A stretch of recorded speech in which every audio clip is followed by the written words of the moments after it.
자, 르몽드 디플로마티크. 한때 편집장, 현재 편집위원, 사단법인 인문결연구소 소장. 이렇게 소개 말이 긴 분들이 대부분 바쁘지 않아요. 임상훈 의원 나오셨습니다. 안녕하십니까? 네, 안녕하세요. 네, 안 바쁘시죠? 지금 밤새서 눈 부은 거 안 보이세요? 안 보입니다. 자, 저희가 외신을 통해서 국내 현안들을 짚어보는데, 이 탄핵, 인용된 거는, 이게 전 세계적인 뉴스가 맞거든요. 네, 그렇죠. 대통령이 탄핵되는 거는 전 세계적으로 드문 일이기 때문에, 전 세계 탑 뉴스였어요, 실제. 그렇죠. 몇 개만 뽑아드려도 네. 굉장히 이제 많습니다만은, 주로 이제 미국 뉴스가 많이 들어와 있습니다. CNN 같은 경우에 이제 실시간 방송도 했고, 홈페이지 기사 제목 자체가 이제 박아웃, 이제 많이들 보셨을 겁니다. 우리나라 언론에도 소개가 돼 있었는데, 이제 아주 정말 간단하면서도, 정말 명료한 그런 제목 아니었습니까? 한국 역사상 처음으로 탄핵당했다, 한국 대통령이. 한국은 61년 내에 대통령 선거를 치르게 됐다, 이런 내용. 그 다음에 뉴욕타임스 신문 같은 경우도 한국의 첫 여성 대통령, 냉전시대 군부 독재자의 딸인 박근혜 전 대통령이 보수 기득권의 아이콘이었다, 이런 표현이 나왔고요. AP통신 같은 경우에 또 역시 마찬가지입니다. 한국의 첫 여성 대통령이 아주 기가 막힌 몰락이었다. 2012년 대선에서 아버지에 대한 보수의 향수 속에 승리한 독재자의 딸이 스캔들 속에 물러나게 됐다, 이런 내용이 있었습니다. 그 외에 다른 나라 같은 경우는 영국의 로이터 통신도 있었습니다.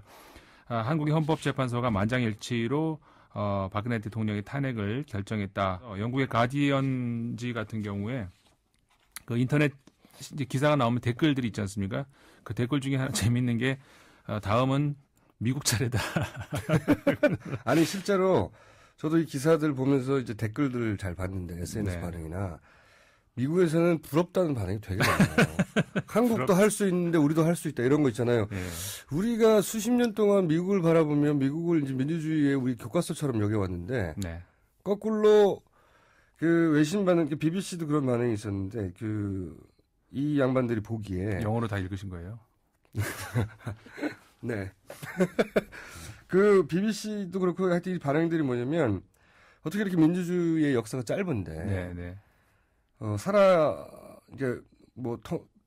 통 털어서 의미를 전달하자면, 살아있는 권력을 이렇게 평화적으로 절차에 맞춰서 헌법에 따라 탄핵시키고 실각시켰다는 게 이 사람들 보기 너무 신기한 거예요. 네, 맞습니다. 네, 그거 너무 자랑스러워도 해도 된다고 생각하고 배워야 된다. 네.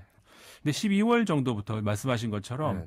촛불 집회부터 네. 외신들이 다른 눈으로 보기 시작한 것이, 그러니까는 정부는 참 무능한데 어떻게 이런 국민들이 있나, 이런 반응들이 나오기 시작을 했어요. 그래서 아까 말씀하셨죠?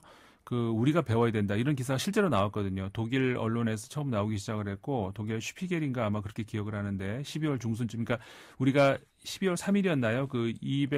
200만이 넘어가는 토요일 집회, 촛불 집회, 그가 나온 이후로 민주주의 역사가 길다고 할 수 있는 유럽과 미국이 이제는 한국에 배워야 된다, 이런 기사가 나오기 시작을 했어요. 이게 왜 그렇게 생각할 수밖에 없냐면, 이렇게 이제 권력이 부패해서 생기는 문제들 다른 나라에도 많이 있었어요. 예를 들어서 남미에서 이런 문제가 있었다. 그러면 대통령궁을 떠나네 안 떠나네, 헬기로 도망가네, 유혈 사태 나고, 아랍의 봄이라는 것도 마찬가지고요. 네. 기본적으로 이런 사태들은 반드시 유혈 사태 혹은 군의 투입, 구테타. 처음에는 외신들도 그렇게 봤겠죠. 그렇게 될 거라고들 상상하면, 왜냐하면 그게 수십 년간 보아왔던 네. 패턴이거든요. 전 세계적인. 우리도 소위 친박이라는 골수 지지 팬들, 그분들 그렇게 얘기를 하잖아요. 이거는 쿠데타 밖에 없다. 군대 일어나라, 이런 얘기들 실제 우리나라 내부에서 나오고 있잖아요. 그렇게 될 거라고 외신들 처음에 봤겠죠. 왜냐하면 그게 어느 나라나 현재 살아있는 권력을 축출해내는 과정에서 반드시 일어나는 과정이고, 네. 이거를 국민들이 길거리에 나와서 촛불을 들고 평화적으로 절차적으로 또는 국회 가결을 거쳐서 헌법재판에서 판결이 나서 사저로 돌아가온 이런 전례가 없어요. 아무리 찾아보세요. 있나? 굉장히